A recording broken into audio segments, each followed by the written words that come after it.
Halo, perkenalkan nama saya Felicius Stefano Goronggaji, mahasiswa Politeknik Negeri Kupang, kelas 5 PJJB. Di sini saya akan mempresentasikan hasil kerja saya dalam mata kuliah struktur beton 2 tentang mendesain struktur kolom bergoyang. Soalnya yaitu ada sebuah struktur kolom bergoyang dengan tinggi 4000 mm dikekang oleh balok pada ujung atas dan ujung bawahnya. Tugasnya yaitu merencanakan penulangan longitudinal dan sengkang kolom tersebut agar mampu memikul beban rencana, serta gambarkan detail penulangannya. Adapun detail properties kolomnya adalah sebagai berikut.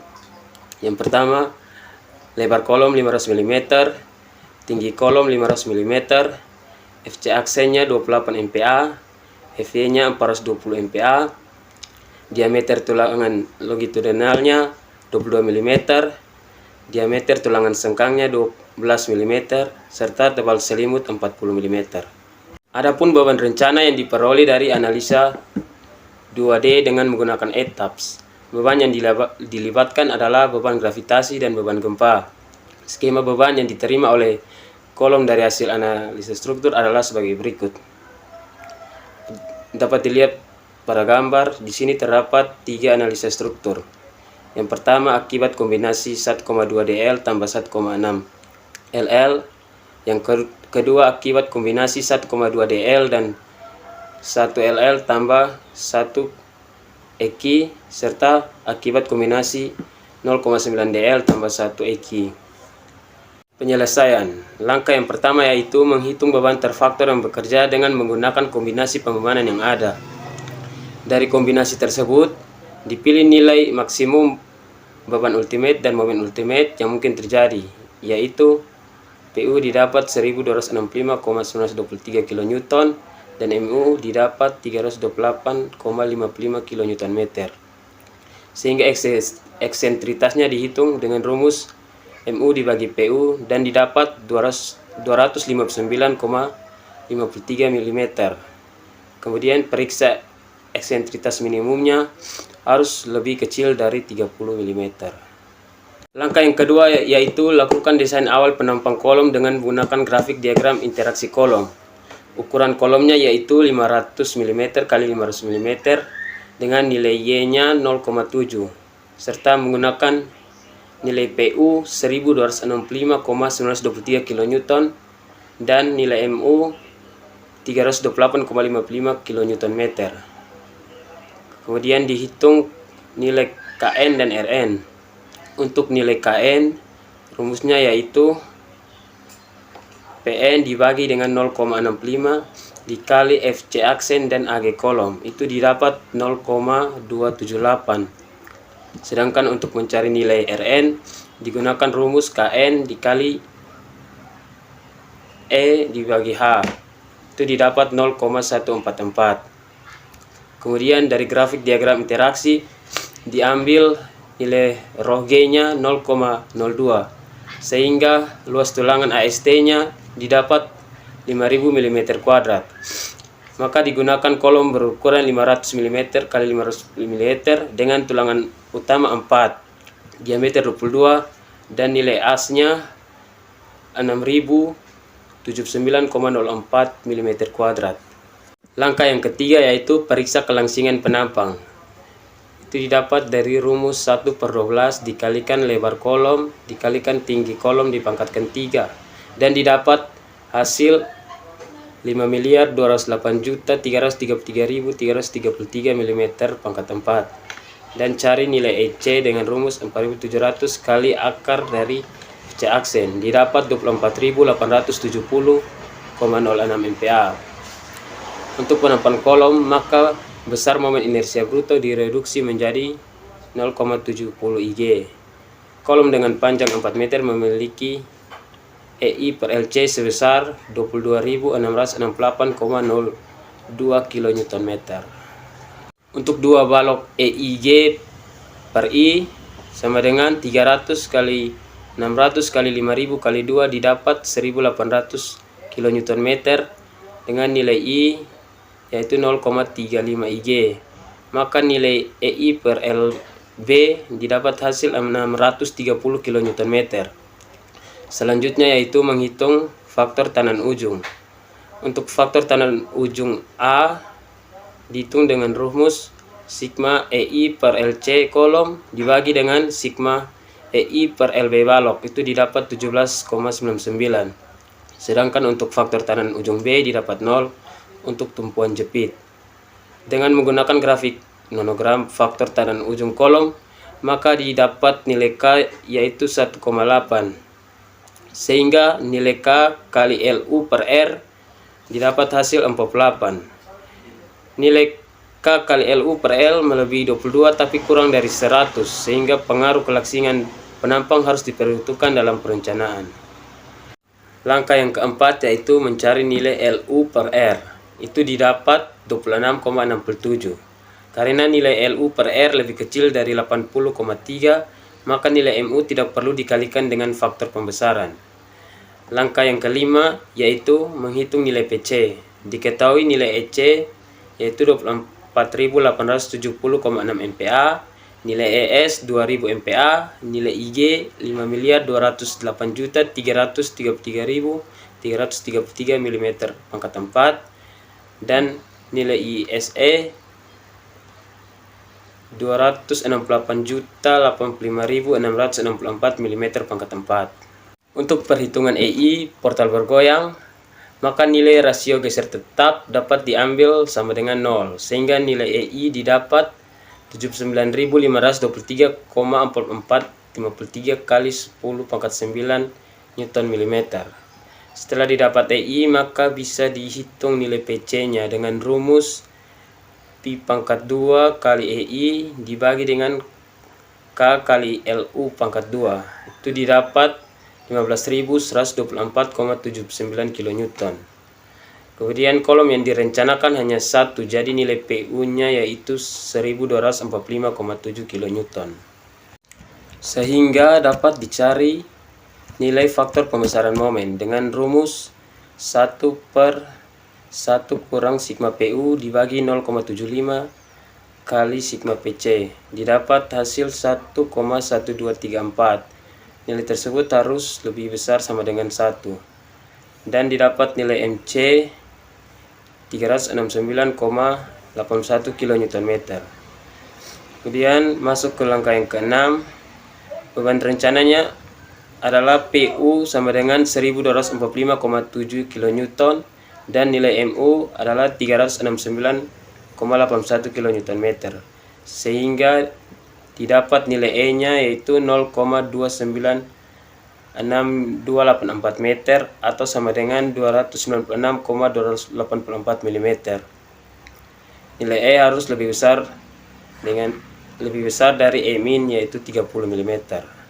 Yang ketujuh yaitu menentukan formasi tulangan. Sesuai grafik yang didapat menggunakan SP kolom, didapat rasio tulangannya yaitu sebesar 2,48%. Dengan 16 tulangan diameter 22 mm. Dikarenakan dimensi kolom sama sisi, maka tulangan tersebut akan disebar pada 4 sisi kolom secara merata, yaitu 5 tulangan di setiap sisinya.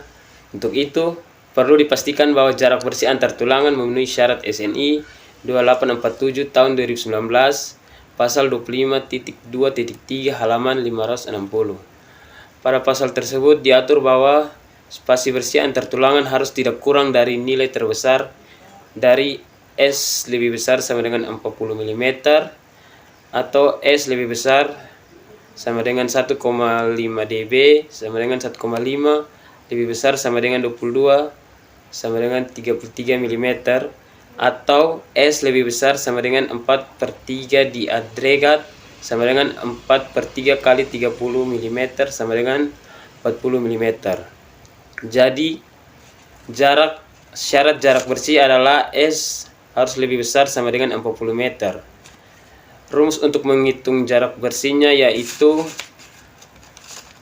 S sama dengan B kurang 2 kali TS kurang 2 kali diameter S kurang dengan nilai Pi kali D per Pi kurang 1.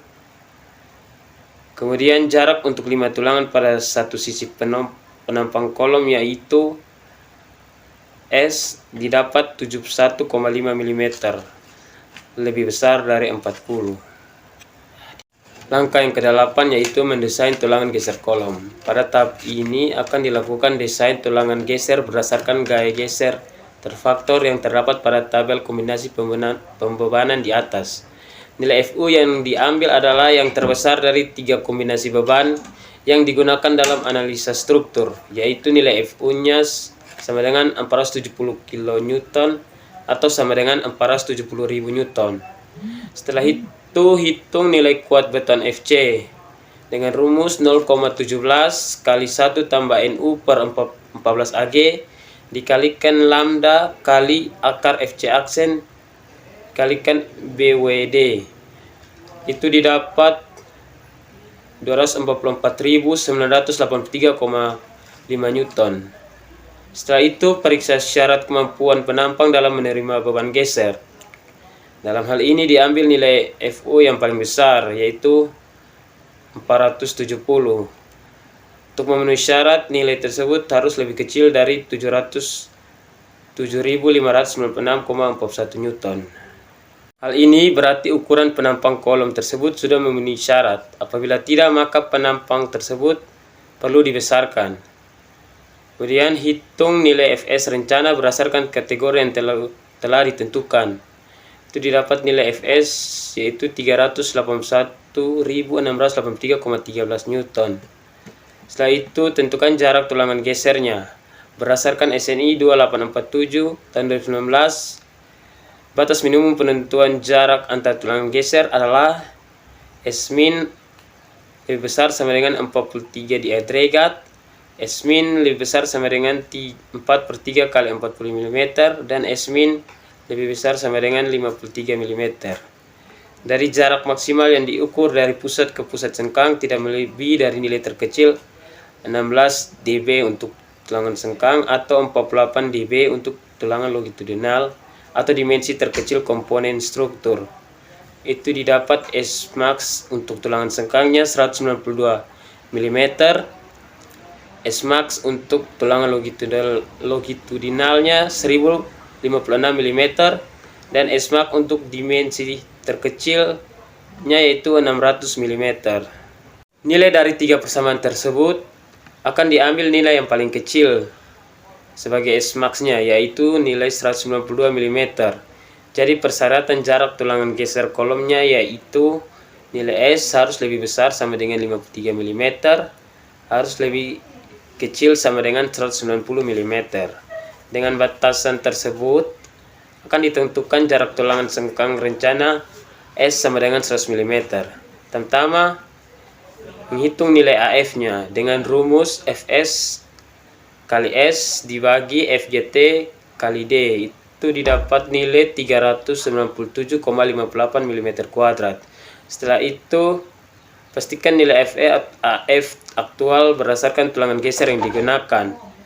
Diameter S-nya yaitu 12 mm, sedangkan nilai A-nya didapat 113,04 mm². Setelah itu hitung jumlah kaki dari tulangan gesernya dengan rumus A teoritis dibagi dengan A aktual.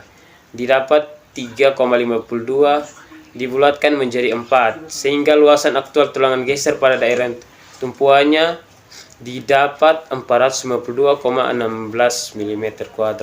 Setelah itu, hitung kembali nilai FS-nya berdasarkan dengan luas tulangan aktual. Gaya tulangan gesernya dihitung dengan rumus AF dikali FGT kali D dibagi dengan S. Itu didapat nilai 434.073,6 Newton. Setelah itu hitung kembali nilai Fe-nya didapat 509.294,4 Newton. Untuk memenuhi syarat, nilai tersebut harus lebih besar dari 470 Newton. Jadi tulangan geser yang akan digunakan di sepanjang kolom yaitu 4 tulangan dengan diameter 12 dan jarak tersengkangnya yaitu 100 mm.